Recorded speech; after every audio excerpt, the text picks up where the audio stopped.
하나님께서 우리의 성결을 기대하셔서 오늘도 새벽에 우리를 깨워주셨습니다. 모든 삶의 시작 전에 주님께 예배할 수 있도록 은혜를 주신 주여, 예배와 함께 시작된 우리의 오늘 하루가 성결한 한 날이 되어 성령님과 동행하는 귀한 종들이 되게 하여 주셔서 우리가 눈으로 보는 것과 가슴으로 느끼는 모든 것에서 성령의 거룩한 인도가 있어서 주의 주시는 기쁨이 넘치는 한 날을 살게 하여 주옵소서. 예수님 이름으로 감사하며 기도드렸습니다. 아멘. 오늘 하나님께서 우리에게 주신 말씀은 사무엘상 16장 1절 그리고 6절로 13절 말씀입니다. 먼저 16장 1절은 제가 읽고 6절부터 합동하도록 하겠습니다. 16장 1절을 제가 읽습니다. 여호와께서 사무엘에게 이르시되 내가 이미 사울을 버려 이스라엘 왕이 되지 못하게 하였거늘 내가 그를 위하여 언제까지 슬퍼하겠느냐. 너는 뿔에 기름을 채워 가지고 가라. 내가 너를 베들레헴 사람 이새에게로 보내리니 이는 내가 그의 아들 중에서 한 왕을 보았느니라 하시는지라. 6절 시작. 그들이 오매 사무엘이 엘리압을 보고 마음에 이르기를 여호와의 기름 부으실 자가 과연 주님 앞에 있도다 하였더니 여호와께서 사무엘에게 이르시되 그의 용모와 키를 보지 말라. 내가 이미 그를 버렸노라. 내가 보는 것은 사람과 같지 아니하니 사람은 외모를 보거니와 나 여호와는 중심을 보느니라 하시더라. 이새가 아미나답을 불러 사무엘 앞을 지나가게 하매 사무엘이 이르되 이도 여호와께서 택하지 아니하셨느니라 하니 이새가 산마로 지나가게 하매 사무엘이 이르되 이도 여호와께서 택하지 아니하셨느니라 하니라. 이새가 그의 아들 7을 다 사무엘 앞으로 지나가게 하나 사무엘이 이새에게 이르되 여호와께서 이들을 택하지 아니하셨느니라 하고 또 사무엘이 이새에게 이르되 내 아들들이 다 여기 있느냐. 이새가 이르되 아직 막내가 남았는데 그는 양을 지키나이다. 사무엘이 이새에게 이르되 사람을 보내어 그를 데려오라. 그가 여기 오기까지는 우리가 식사자리에 앉지 아니하겠노라. 이에 사람을 보내어 그를 데려오매 그의 빛이 붉고 눈이 빼어나고 얼굴이 아름답더라. 여호와께서 이르시되 이가 그니 일어나 기름을 부어라 하시는지라.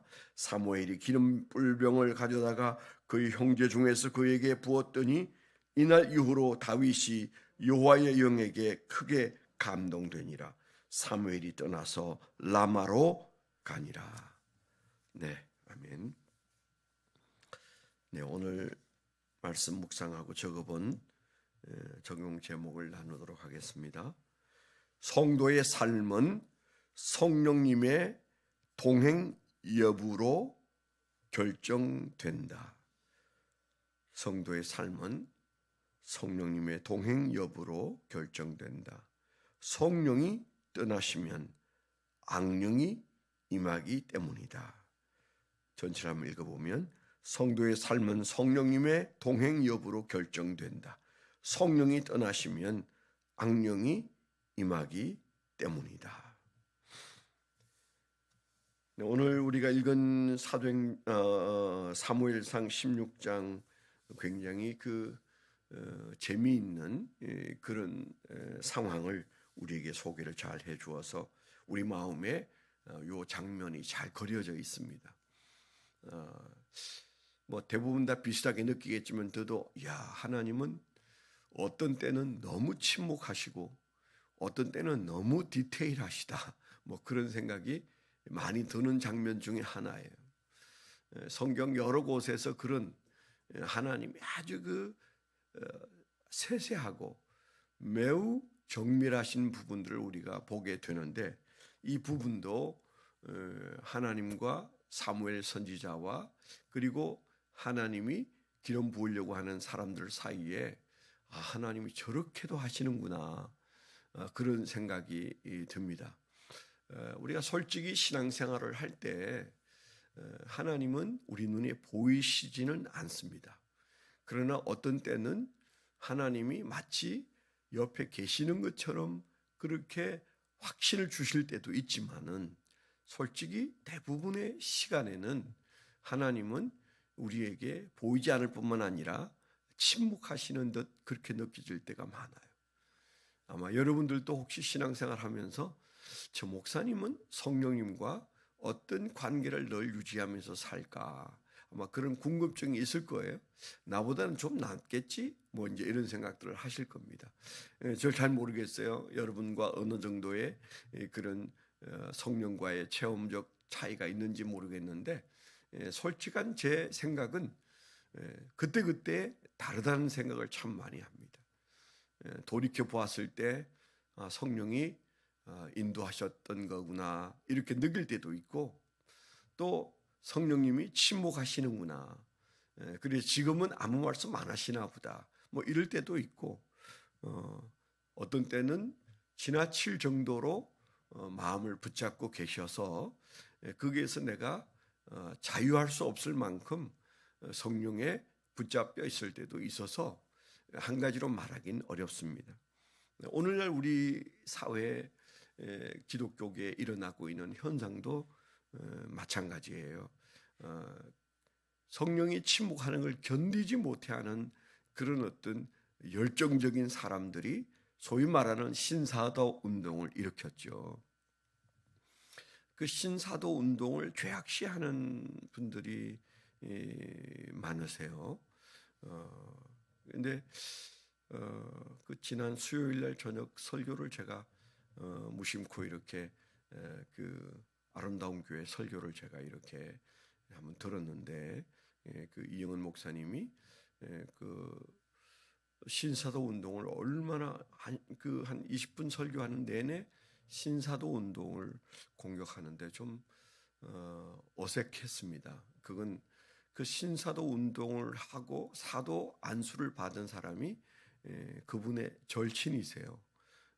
박호종 목사라고 우리 교회 청년부하고 콜라보를 하고 뭐 수양회를 여러 번 같이 할 때 제가 이제 그 박호종 목사는 아직도 연구 대상이다. 수도신학교 동기인데 그런데 아주 그 자랑스럽게 여기고 친애하는데 근데 굉장히 좀 걱정이 좀 되기도 했었습니다.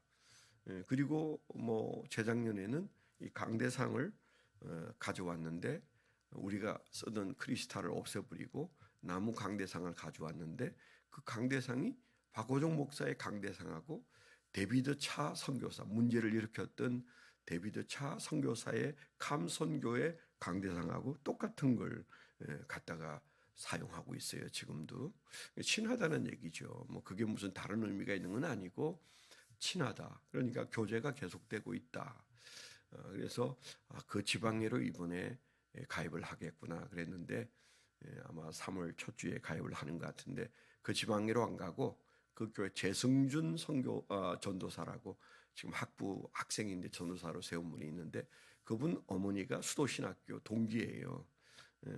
그래서 그 아버지 재승준 아버지가 지금 이제 개척을 하고 있는데 그 속한 지방회로 들어가더라고요. 다행이긴 합니다. 박호종 목사의 지방회로 들어가지 않은 것은 그런 대로 다행인데 지금 현재 우리 기독교계에서 침례교는 조용하지만 다른 교파에서 박호종 목사를 이단시하고 있습니다. 왜냐하면 그가 이 신사도 운동을 하는 그런 사람으로 지금도 그렇게 목회를 하고 있어요. 그 목회 스타일은 바로 신사도 운동 목회 스타일로 뭐 설교를 했다면 한 1시간, 2시간 그렇게 하는 타입이고 그런데 여튼 그 신사도 운동을 계속 공격을 하더라고요. 저는 신사도 운동을 이단으로 생각하지는 않습니다. 그전부터 늘 그렇게 얘기하잖아요. 신사도 운동의 시작부터 현재까지를 잘 아는 저는 그건 좀 약간 극단적인 신령주의라고 그래야 되나요? 신비주의라고 그래야 되나요? 좀 극단적인 신비주의 성향을 가진 무리들은 틀림없어요. 그래서 저는 신사도 운동은 옳지 않다 그렇게 보긴 합니다. 옳지 않다고 해서 이단은 아니잖아요. 이단은 예수 그리스도를 부정하고 구원을 부정하는데 구원론은 약간 문제가 있기는 해요. 그렇지만은 뭐 그게 이단이 될 정도로 심각한 것은 아닙니다. 근데 그들이 추구하는 바가 뭔가면 그렇게 답답하게 예수 믿고 싶지 않다. 점치듯 예수 믿고 싶다. 그래서 그 중에 어떤 사람들은 계속 하나님의 인사이트를 받는 거죠. 다시 말해서 하나님이 이렇게 말씀하신다. 하나님이 저렇게 말씀하신다. 그래서 그게 이제 예언이라고 생각하는 거죠. 근데 그 예언들은 잘 안 이루어집니다. 그 사람들이 통일된다고 예언한 지가 벌써 10년이 넘었어요. 그래서 북한 망한다는 얘기를 10년 넘었는데 틀림없이 그게 망하긴 할 겁니다. 그분들이 얘기하는 걸 믿고 막 그냥 광분하던 사람들이 이제 지쳐가고 있잖아요. 별별 예언을 다 해서 사람들의 마음을 막 흥분되게 하는데 그냥 그러고 지나가는 겁니다. 너무 조급한 거고 또 지나치게 신비적으로 예수를 믿는 건데 제가 왜 이 얘기를 좀 길게 했는가 하면 오늘 이 장면을 볼 때는 정말 하나님이 7명이 지나갈 때 아니야 그래가지고 이제 8번째 찾아서 다윗이 나타나니까 양치던 다윗 아무도 그를 뭔가 기름 부을 대상으로 여기지 않았는데 이제 7명이 다 지나가도 하나님이 아니라니까 8번째 없느냐 물었더니 뭐 양치는 막내가 하나 있긴 합니다. 그랬더니 빨리 데려오라고. 데려오니까 하나님이 이 사람이다. 그래서 기름을 붓고 장차 왕으로 삼겠다는 하나님의 그 퍼포먼스가 그날 거기에서 일어나지 않았겠습니까? 그걸 보면 야 하나님 정말 분명하게 역사하신다. 똑 떨어지게 역사하신다.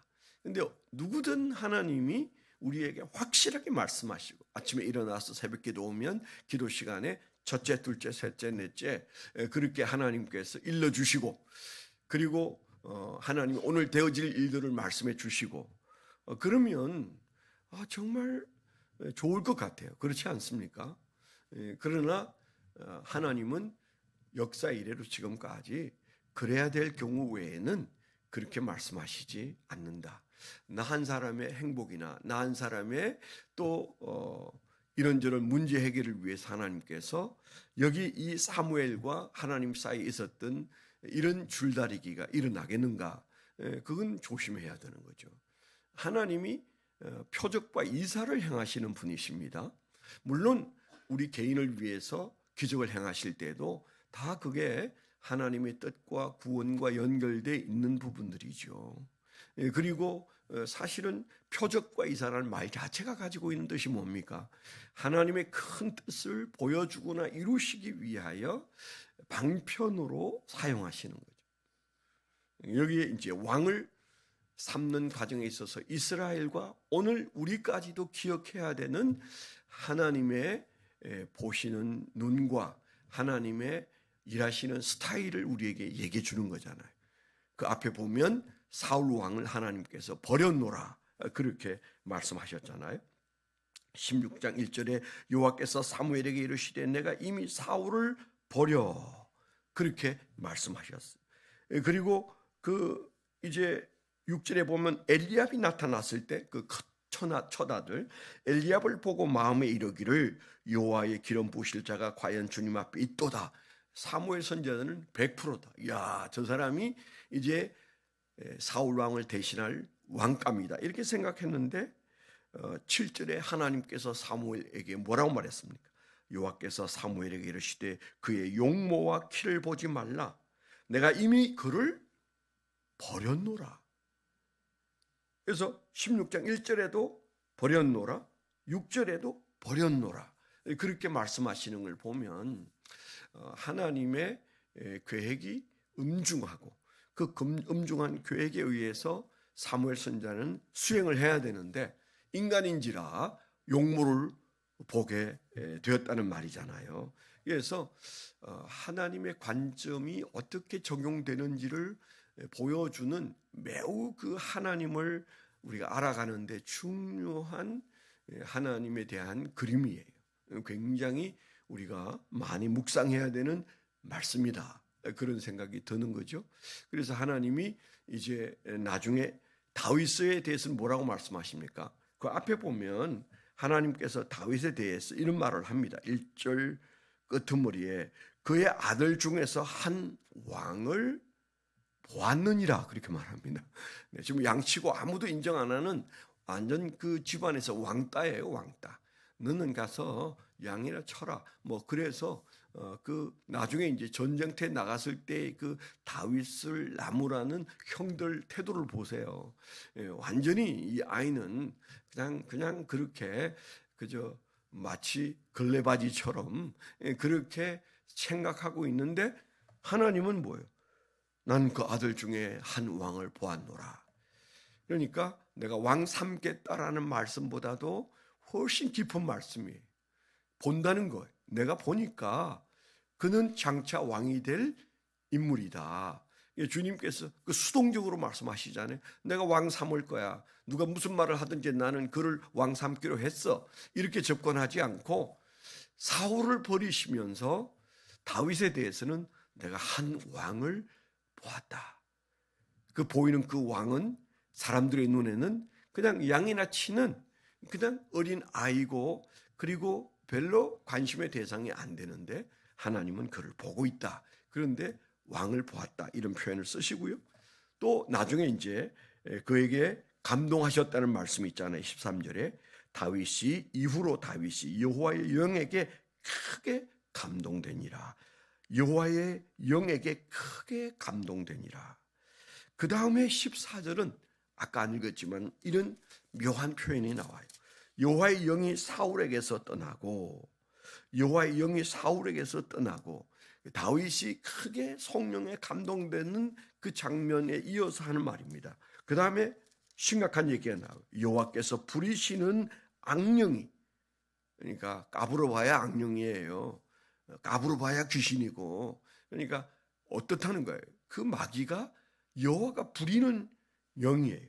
그 여호와께서 부리시는 악령이, 이 부리신다는 말은 어떤 의미인가 하면 하나님의 지금 현재 섭리가 그 악령의 행동에도 지금 관계되어 있다, 그런 말이잖아요. 마치 욥이 그 환난을 당하기 전에 오전 회의에 사탄이 와서 앉아 있었다, 마귀가 와서 앉아 있었다, 그 얘기와 아주 비슷한 얘기고, 예수님이 광야로 이제 40일 금식 기도를 갈 때 그때 성령의 인도하심을 바라갖고 마귀에게 시험을 받고 천사들이 수종 들었다.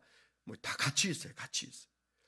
그러니까 여기 이 말씀의 뜻은 여호와께서 악령도 제한하거나 컨트롤하고 계시다, 부리신다, 그런 말이잖아요.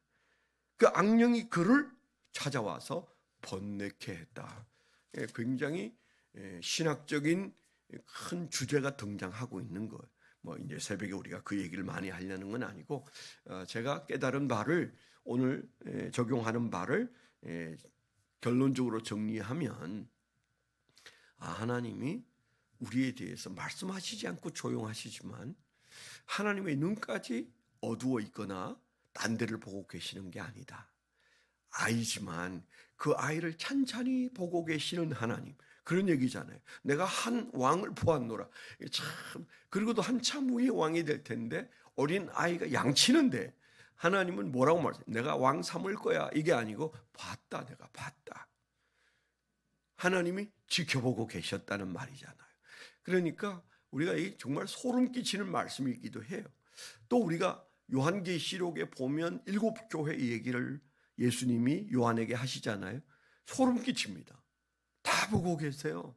그 교회, 그 터키 일대에 흩어져 있는 교회 안에 신자들이 어떻게 예수를 믿고 목회자가 어떻게 하고 그 교회가 어떤 수준인지 예수님이 천국에서 다 보고 계시다가 하나하나 7교회를 에베소 교회부터 라오디게아 교회까지 딱딱 하나씩 말씀하시는 거 보면 소름 끼치지 않으세요? 저는 우리 교회를 예수님이, 성령님이 낱낱이 보고 계시다, 너무너무 자세히 보고 계시다, 그런 마음이 들어요. 제가 행동하는 데 있어서 여러분들에게 이해 못하는 분도 계세요. 목사님 저렇게 우유부단하게 하지, 제 아내도 어제도 이제 그런 얘기도 화난다고. 예? 왜 할 말 다 하고 그렇게 하고 왔어야 되는데 질질 끌려다니냐 이제 그러는데, 저를 질질 끌려다니게 하는 것이 제 성격이 아니고, 저 성격 여러분 느끼시죠? 어떤 사람인지.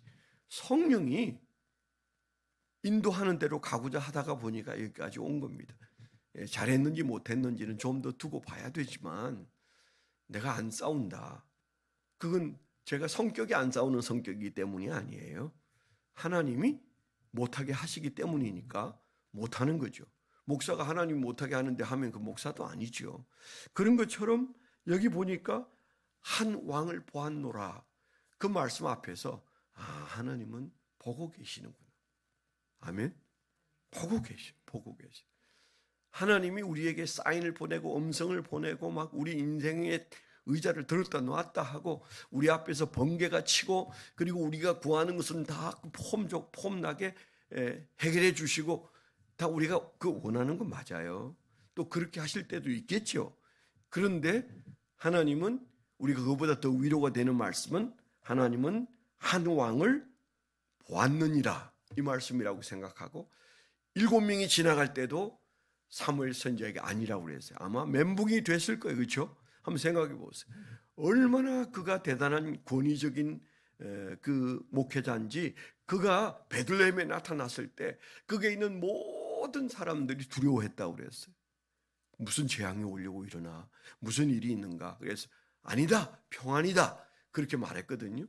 그러니까 대단한 사람인데, 어쩌면 왕보다도 더 권위적인 사람인데, 하나님이 계속 보란듯이 그 첫 아들부터 하나씩 다 보내면서, 너는 왜 자꾸 용모를 보고 있냐, 나는 중심을 본다, 그러면서 불합격 면접을 7명이나 보는데 다 아니고 다 끝났는데, 하나님은 여전히 아니라고 하니까 너무 놀랐던 그에게 양치는 아이를 불러오는 장면, 그리고 기름을 붓는 장면, 그리고 크게 성령이 다윗에게 그때부터 감동되는 장면, 그리고 바로 이어서 그가 감동되는 그 시간에 사울에게서 여호와의 영이 떠나시고 그 자리에 누가 메꾸었어요? 하나님이 부리는 악령이 그를 번뇌케 했다. 이게 뭔가 영적인 구도가 보여야 됩니다. 그런 의미에서 하나님은 다윗을 보듯 우리를 보고 계시고, 우리는 결국 흙으로 만들어진 존재로서, 어제 우리가 단지 흙일 뿐이다, 그 코에 생기를 불어넣기 전까지는 흙이다, 그런 말씀을 보았잖아요. 오늘은 그 말씀에 이어서 성령이 우리 안에서 역사하시기 전까지는 악령이 우리를 번뇌케 할 수 있다. 한시도 우리의 영적인 긴장을 늦출 수가 없는 거예요. 스스로 물어야 돼. 나는 성령의 사람인데 성령이 크게 감동한 다윗처럼 그렇게 성령의 감동하심과 그리고 성령의 인도하심 속에 살고 있는가? 그렇게 우리가 물어봐야 되는 거죠. 아니, 그걸 사모해야 되는 거죠. 우리가 그냥 아무것도 아닌 상태에 있으면 찝쩍거릴 가능성이 높고, 그랬다면 번뇌에 빠질 수도 있다. 그러니까 신앙은 항상 긴장이고, 그리고 전쟁터와 같다는 생각을 해야 된다는 생각을 버릴 수가 없어요.